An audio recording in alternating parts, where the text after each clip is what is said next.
Hello everyone, welcome to English tutorials.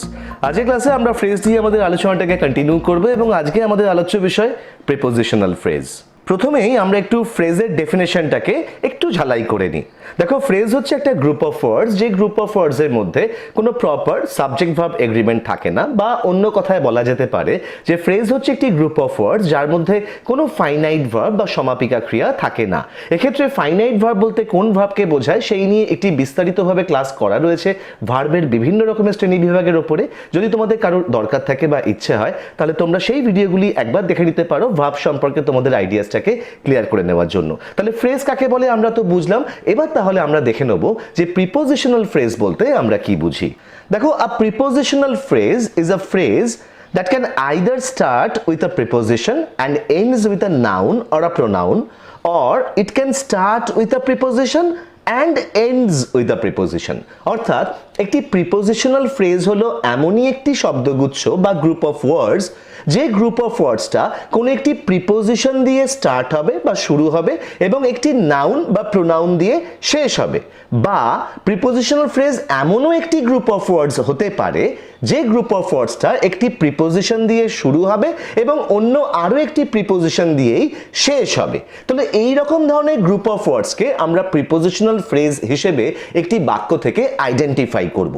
এক্ষেত্রে একটি কথা তোমাদেরকে বলে রাখা দরকার যে যেহেতু প্রিপোজিশনাল ফ্রেজ দুরকম ভাবে একটি বাক্যে গঠিত হতে পারে, তথাপি ট্র্যাডিশনালি যেটা মেন ইম্পর্টেন্ট হিসেবে আমি তোমাদেরকে বলবো যে প্রিপোজিশনাল ফ্রেজ কিন্তু যেটা প্রিপোজিশন দিয়ে শুরু হচ্ছে এবং প্রিপোজিশন দিয়ে শেষ হচ্ছে, এটাই সবথেকে বেশি গুরুত্বপূর্ণ আমাদের স্কুলের পরীক্ষার ক্ষেত্রেই হোক বা যে কোনো কম্পিটিটিভ এক্সামের জন্যই হোক। প্রতিযোগিতামূলক পরীক্ষা বা স্কুলের পরীক্ষাতে কিন্তু কোনো একটি বাক্য তুলে দিয়ে তোমাকে প্রিপোজিশন ফ্রেজ আইডেন্টিফাই করতে বলা হবে এবং মেইনলি বা প্রধানত তোমরা ধরেই রাখতে পারো সেই ধরনের প্রিপোজিশনাল ফ্রেজই থাকবে যেটা প্রিপোজিশন দিয়ে শুরু হচ্ছে এবং প্রিপোজিশন দিয়ে শেষ হচ্ছে। এবার তাহলে কিছু এক্সাম্পল দেখে নিলে আমাদের কাছে পুরো কনসেপ্টটা একদমই ক্লিয়ার হয়ে যাবে। প্রিপোজিশনাল ফ্রেজের মধ্যে যেহেতু আমার ব্যক্তিগত মতামত সবথেকে গুরুত্বপূর্ণ সেই গ্রুপ অফ ওয়ার্ডসগুলি যেগুলি একটি প্রিপোজিশন দিয়ে স্টার্ট হয়ে প্রিপোজিশন দিয়েই শেষ হয়, তাই সেই প্রিপোজিশনাল ফ্রেজগুলোকে নিয়েই আমরা প্রথমে একটু আলোচনা করে নিই।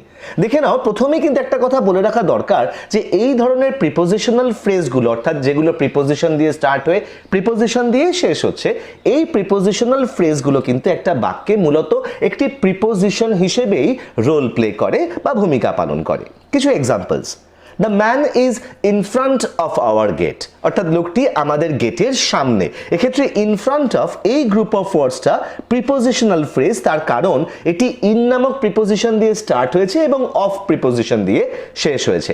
পরের এক্সাম্পলটি, he did not go on account of his illness, অর্থাৎ সে যায়নি তার অসুস্থতার কারণে। এক্ষেত্রে অন অ্যাকাউন্ট অফ এটি একটি প্রিপোজিশনাল ফ্রেজ, তার কারণ অন দিয়ে স্টার্ট হয়ে অফ দিয়ে শেষ হয়েছে। পরেরটি, he achieved his success by dint of his hard work, অর্থাৎ সে তার সফলতা অর্জন করেছে তার কঠোর পরিশ্রমের মাধ্যমে বা কঠোর পরিশ্রমের কারণে। বাই ডেন্ট অফ মাধ্যমে বা কারণে, এই বাই ডেন্ট অফ হচ্ছে প্রিপোজিশনাল ফ্রেজ, তার কারণ এখানে বাই প্রিপোজিশন দিয়ে শব্দগুচ্ছটি শুরু হয়েছে এবং শেষ হয়েছে অফ দিয়ে। Next example, my father gave me a book in Liu of a smartphone, অর্থাৎ আমার পিতা আমাকে একটি স্মার্টফোন দেওয়ার পরিবর্তে বা বদলে আমাকে একটি বই দিয়েছিলেন। এখানে ইন লিউ অফ এটি প্রিপোজিশনাল ফ্রেজ, শুরু হয়েছে ইন প্রিপোজিশন দিয়ে এবং শেষ হয়েছে অফ প্রিপোজিশন দিয়ে। পরের এক্সাম্পলটি, the questions are in accordance with the syllabus, অর্থাৎ প্রশ্নগুলি সিলেবাস অনুযায়ী। এক্ষেত্রে ইন অ্যাকর্ডেন্স উইথ, এক্ষেত্রে এটি প্রিপোজিশনাল ফ্রেজ, তার কারণ ইন দিয়ে শুরু হয়ে উইথ প্রিপোজিশন দিয়ে এই শব্দগুচ্ছটি শেষ হয়েছে। Next example, I was at the point of taking shower when someone knocked, অর্থাৎ আমি ঠিক স্নান করতে যাচ্ছিলাম, ঠিক সেই মুহূর্তে কেউ একজন এসে দরজায় নক করেছিল। এখানে অ্যাট দ্য পয়েন্ট অফ এটি একটি প্রিপোজিশনাল ফ্রেজ, কারণ শুরু হয়েছে অ্যাট প্রিপোজিশন দিয়ে এবং শেষ হয়েছে অফ প্রিপোজিশন দিয়ে। তাহলে আমরা এই এক্সাম্পলগুলি দেখে আশা করি বুঝতে পারলাম যে বাক্যতে প্রিপোজিশনাল ফ্রেজ আমরা কিরকম ভাবে চিনব। এরকমই আরো বেশ কিছু মোস্ট ইম্পর্টেন্ট প্রিপোজিশনাল ফ্রেজের একটি লিস্ট আমি তোমাদের জন্য করে দিয়েছি। এই লিস্টটা যদি তোমরা একটু ফলো করে নাও তাহলে মোর অর লেস কম্পিটিটিভ এক্সামই বলো বা পরীক্ষায় বলো, প্রিপোজিশনাল ফ্রেজ কিন্তু এর মধ্যে থেকেই আসবে। কি কি খুব কমন এক্সাম্পল আমরা প্রিপোজিশনাল ফ্রেজ হিসেবে পেতে পারি? না সেগুলি হচ্ছে in spite of, in the name of, in Quest of, on the eve of, in the place of, at the cost of, in the middle of, in pursuit of, in search of, in respect of, by way of, on account of, in exchange of, in course of, on behalf of, in the memory of, as a token of, for the sake of, by the side of, at the top of, by force of, by means of, at enmity with, for fear of, with reference to, in case of। এই prepositional ফ্রেজগুলো কিন্তু ভীষণভাবে important. আমি চাইবো যে তোমরা এটা একটু note down করে নিও বা মনে রেখো, এবং নিজেরা যদি চাও তাহলে এই প্রিপোজিশনাল ফ্রেজগুলোকে দিয়ে তোমরা তোমাদের মতন করে কিছু সেন্টেন্সেস ফর্ম করতে পারো প্র্যাকটিসের জন্য, তাহলে ব্যাপারটা একদমই তোমাদের কাছে লুসিড হয়ে যাবে। তাহলে এবার আমরা দেখে নিই আমাদের প্রিপোজিশনাল ফ্রেজের পরের সংজ্ঞা অনুযায়ী প্রিপোজিশনাল ফ্রেজ কিরকম ভাবে হতে পারে। দেখো, when a prepositional phrase starts with a preposition, অর্থাৎ যখন কোনো একটি প্রিপোজিশনাল ফ্রেজ একটি প্রিপোজিশন দিয়ে শুরু হয় and ends with a noun or pronoun, এবং একটি নাউন বা প্রোনাউন দিয়ে শেষ হয়, it primarily acts as an adjective or an adverb। তখন কিন্তু এই প্রিপোজিশনাল ফ্রেজটা একটি অ্যাডজেক্টিভ বা কোনো একটি অ্যাডভার্ব হিসেবে মেইনলি রোল প্লে করে। এক্ষেত্রে কিন্তু যেহেতু এই ধরনের প্রিপোজিশনাল ফ্রেজ অ্যাডজেক্টিভ বা অ্যাডভার্ব হিসেবে রোল প্লে করে, তাই আমরা এই ক্ষেত্রে একটু কনফিউজড হয়ে যেতে পারি যে আমরা এগুলিকে অ্যাডজেক্টিভ ফ্রেজ বলবো না অ্যাডভার্ব ফ্রেজ বলবো না প্রিপোজিশনাল ফ্রেজ বলবো। দেখো, both way, according to me both way, আমরা কিন্তু যদি এগুলোকে অ্যাডজেক্টিভ ফ্রেজ বলি তাহলেও আমরা খুব একটা ভুল করব না, যদি আমরা অ্যাডভার্ব ফ্রেজ বলি তাহলেও ভুল করব না। অ্যাট দ্য সেম টাইম এগুলোকে কিন্তু আমরা প্রিপোজিশনাল ফ্রেজ হিসেবেও আইডেন্টিফাই করতে পারি। একটু এক্সাম্পলগুলো দেখো, কারণ এখানেই ম্যাক্সিমাম লোকেদের কিন্তু বা স্টুডেন্টদের কিন্তু গুলিয়ে যায়। দেখো, আমি প্রথমে সেই ধরনের কিছু প্রিপোজিশনাল ফ্রেজের এক্সাম্পল দিচ্ছি যে প্রিপোজিশনাল ফ্রেজগুলো একটা সেন্টেন্সে অ্যাডজেক্টিভ হিসেবে রোল প্লে করছে। দেখে নেওয়া যাক। The book is on the table, বইটি আছে টেবিলের ওপরে। দেখো, এখানে অন দ্য টেবল এই শব্দগুচ্ছটা কিন্তু একটি প্রিপোজিশন। কেন না, এই প্রিপোজিশনাল ফ্রেজটা শুরু হয়েছে অন নামক প্রিপোজিশন দিয়ে এবং টেবল দিয়ে, অর্থাৎ যেটা কিনা একটা নাউন দিয়ে শেষ হয়েছে। এক্ষেত্রে অনের অবজেক্ট হচ্ছে ওই টেবল নামক নাউনটি, এবং এই ধরনের প্রিপোজিশনাল ফ্রেজে, অর্থাৎ যে প্রিপোজিশনাল ফ্রেজে প্রিপোজিশন দিয়ে শব্দগুচ্ছ শুরু হচ্ছে এবং নাউন বা প্রোনাউন ওই প্রিপোজিশনের অবজেক্ট হিসেবে থাকছে, এই ধরনের প্রিপোজিশনাল ফ্রেজে কিন্তু কোনো মডিফায়ার থাকতেই পারে, যে মডিফায়ারগুলো ওই দুটি শব্দের মাঝে, অর্থাৎ প্রিপোজিশন এবং নাউন বা প্রোনাউনের মাঝে থাকবে। এক্ষেত্রে মডিফায়ারটি কি রয়েছে না দা। পরের এক্সাম্পলটি, the man is at the mountain top, লোকটি আছেন এই মুহূর্তে পাহাড়ের ওপরে। তাহলে at the mountain top prepositional phrase, at দিয়ে শুরু হচ্ছে এবং মাউন্টেন টপ নাউন দিয়ে শেষ হচ্ছে, এক্ষেত্রেও মডিফায়ার রয়েছে দি। পরেরটি, the people R in the meeting, লোকেরা বা মানুষজনেরা আছেন মিটিং এর মধ্যে। এক্ষেত্রে ইন প্রিপোজিশন দিয়ে শুরু হচ্ছে, মিটিং নামক নাউন দিয়ে শেষ হচ্ছে, তাই ইন দ্য মিটিংটি হচ্ছে একটি প্রিপোজিশনাল ফ্রেজ। পরের এক্সাম্পলটি, the book is in the book shelf, বইটি আছে বুক শেলফের মধ্যে। তাহলে ইন দ্য বুক শেলফ হচ্ছে প্রিপোজিশনাল ফ্রেজ। এবং এই প্রিপোজিশনাল ফ্রেজগুলো অ্যাডজেক্টিভ হিসেবে কি করে রোল প্লে করছে না, একটু ভেবে দেখো যে প্রত্যেকটা প্রিপোজিশনাল ফ্রেজ কিন্তু বাক্যটির সাবজেক্ট সম্পর্কে আমাদেরকে কিছু এক্সট্রা অ্যাডেড ইনফরমেশন প্রোভাইড করছে।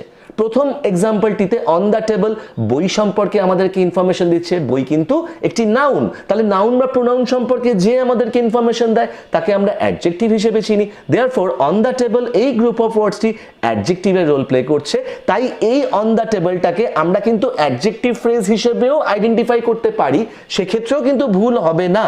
বা অ্যাট দ্য সেম টাইম যেহেতু এটি প্রিপোজিশনাল ফ্রেজ হওয়ারও শর্ত পূরণ করছে, তাই একে আমরা প্রিপোজিশনাল ফ্রেজ হিসেবেও আইডেন্টিফাই করতে পারি, তাতেও কিন্তু আমাদের ভুল নেই। ঠিক একই রকম ভাবে পরের গুলোকে নিয়ে দেখো, সেক্ষেত্রেও তোমরা একই রকমের রেসপন্স পাবে। দেখো, অ্যাট দি মাউন্টেন টপ এই কথাটিও কিন্তু বা এই গ্রুপ অফ ওয়ার্ডসটিও কিন্তু লোকটি অর্থাৎ দ্য ম্যান সম্পর্কে ইনফরমেশন দিচ্ছে। The people R in the meeting, এই ইন দ্য মিটিংটাও পিপল নামক নাউন সম্পর্কে ইনফরমেশন দিচ্ছে, তাই অ্যাডজেক্টিভের রোল প্লে করছে। আবার the book is in the book shelf, এই in the book shelf once again বই সম্পর্কে ইনফরমেশন দিচ্ছে, নাউন সম্পর্কে ইনফরমেশন দিচ্ছে, তাই এই শব্দগুচ্ছগুলি অ্যাডজেক্টিভের মতন কাজ করছে, তাই এগুলিকে আমরা অ্যাডজেক্টিভ ফ্রেজ হিসেবেও আইডেন্টিফাই করতে পারি, আর যেহেতু এগুলোকে প্রিপোজিশন দিয়ে স্টার্ট হচ্ছে তাই আমরা প্রিপোজিশনাল ফ্রেজ হিসেবেও এগুলিকে আইডেন্টিফাই করতে পারি। এবার দেখে নেওয়া যাক অ্যাডভার্ব হিসেবে প্রিপোজিশনাল ফ্রেজ কিরকম ভাবে কাজ করে। দেখো, the people are shouting at the top of their voice. মানুষজনেরা একদম তাদের সব থেকে উঁচু কণ্ঠস্বরে চিৎকার করছে।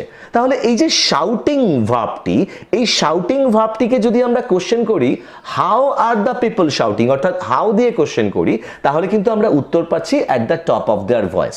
ভার্বটিকে হাউ দিয়ে কোশ্চেন করলে বা কোনো একটি ভার্ব সম্পর্কে আমাদেরকে যে অ্যাডেড ইনফরমেশন দেয় তাকে আমরা অ্যাডভার্ব বলি, রাইট? তাহলে এখানে অ্যাট দ্য টপ অফ দেয়ার ভয়েসটা কিন্তু শাউটিং ভার্বটিকে মডিফাই করছে। দেয়ারফর এই অ্যাট দ্য টপ অফ দেয়ার ভয়েসটা অ্যাডভার্বের কাজ করছে, আমরা একে অ্যাডভার্ব ফ্রেজ হিসেবেও আইডেন্টিফাই করতে পারি। কিন্তু যেহেতু এই শব্দগুচ্ছটি আবার প্রিপোজিশনাল ফ্রেজের শর্তটাও পূরণ করছে, তাই এই অংশটিও কিন্তু প্রিপোজিশনাল ফ্রেজও, অর্থাৎ অ্যাট প্রিপোজিশন দিয়ে শুরু হচ্ছে এবং ভয়েস নাউন দিয়ে শেষ হচ্ছে। তাই এই ধরনের গ্রুপ অফ ওয়ার্ডসটাকে আমরা প্রিপোজিশনাল ফ্রেজ বা অ্যাডভার্ব ফ্রেজ দুরকম ভাবেই চিনতে পারি, দুটোর কোনোটাতেই ভুল হবে না। পরের এক্সাম্পলটি, the children are playing on the river bank. শিশুরা নদীর তীরে বা নদীর পাড়ে খেলা করছে। অন দ্য রিভার ব্যাঙ্ক, এখানে ভার্বটা কোনটা? প্লেয়িং। এবার এই প্লেয়িংকে যদি আমরা খেলাকে যদি আমরা ওয়্যার দিয়ে কোশ্চেন করি তাহলে আমরা উত্তর পাচ্ছি কোথায় খেলছে, না অন দ্য রিভার ব্যাঙ্ক। তাহলে ভার্ব প্লে সম্পর্কে আমরা ইনফরমেশন পাচ্ছি, দেয়ারফর এই অন দ্য রিভার ব্যাঙ্কটা অ্যাডভার্বের কাজ করছে। কিন্তু একই রকম ভাবে এটি একটি প্রিপোজিশনাল ফ্রেজও, তার কারণ এটি অন দিয়ে শুরু হয়েছে এবং রিভার ব্যাঙ্কে শেষ হয়েছে। পরের এক্সাম্পলটি, he reached the summit at dawn, অর্থাৎ তিনি সামিটে রিচ করেছিলেন বা পৌঁছেছিলেন, অর্থাৎ পাহাড়ের শৃঙ্গে পৌঁছেছিলেন অ্যাট ডন, ভোরবেলায়। তাহলে এক্ষেত্রে এই বাক্যের প্রধান ক্রিয়াপদ কোনটি, না রিচ। আমি যদি এই রিচ ভার্বটিকে কোশ্চেন করি ওয়েন দিয়ে, কখন তিনি পৌঁছেছিলেন, তাহলে আমরা উত্তর পাচ্ছি অ্যাট ডন। তাহলে এক্ষেত্রে অ্যাট ডন এই শব্দগুচ্ছটা রিচ ভার্বকে কোয়ালিফাই করছে, দেয়ারফর এটা একটা অ্যাডভার্ব ফ্রেজ। কিন্তু আবার একই রকম ভাবে এই শব্দগুচ্ছটা আবার প্রিপোজিশনাল ফ্রেজের ডেফিনেশনটাকেও ফুলফিল করছে, অর্থাৎ অ্যাট দিয়ে শুরু হচ্ছে এবং ডন নামক নাউন দিয়ে শেষ হচ্ছে। তাই এই অংশটিকে আমরা প্রিপোজিশনাল ফ্রেজও বলতে পারি।